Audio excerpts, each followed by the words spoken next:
कारगिल का कितने दिन तक चला था वो? 3 महीने। ये जून जुलाई के ही 3 महीने थे when I was in my second trimester of pregnancy and I was there.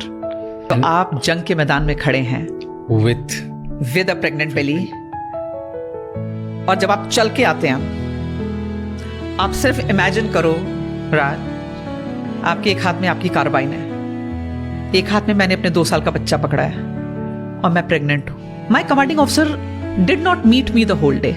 मैं सुबह 8 बजे ऑफिस पहुंची हूँ, जो ऑफिस का टाइम था, और शाम के 6 बज गए। मैं अपने कमांडिंग ऑफिसर के दफ्तर के बाहर बैठी हुई थी। उन्होंने मुझे अंदर नहीं बुलाया। शाम को जब घर जाने की बात होने लगी और फिर से मैसेज गया कि मैडम हैं जो बाहर बैठी हैं, इसे उनको बुलाओ।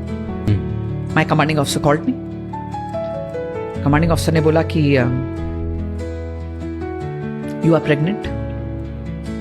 अगर तुम बोलोगी और केस टेकअप करोगे तो शायद आर्मी हेडक्वार्टर तुम्हारी पोस्टिंग कर दे, लेकिन मैं चाहूंगा कि तुम यहीं रहो।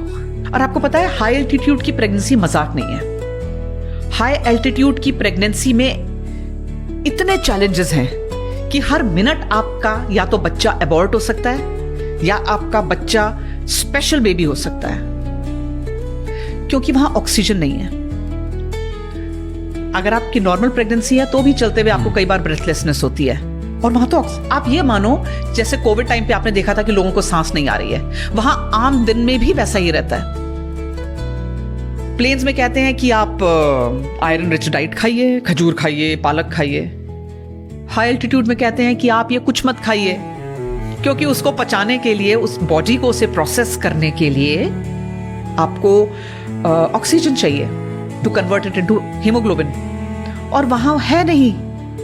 तो या तो आप बच्चे को सेल्फ अबॉर्ट कर देंगे या आपका बच्चा मानसिक तौर पे बीमार पैदा होगा। 7 दिन बिना घर गए, बिना कपड़े बदले वहीं खड़ी थी यूनिट के अंदर। जहाज पे जहाज भर के आ रहे थे फौजी यूनिट्स को लेकर देश के हर कोने से।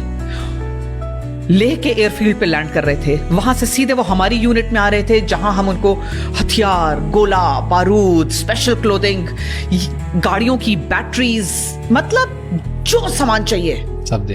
We were ready. वो कहते हैं ना कि फौजी तब तक लड़ाई लड़ सकता है जब तक उसके बंदूक में गोली है और उसके पेट में रोटी है।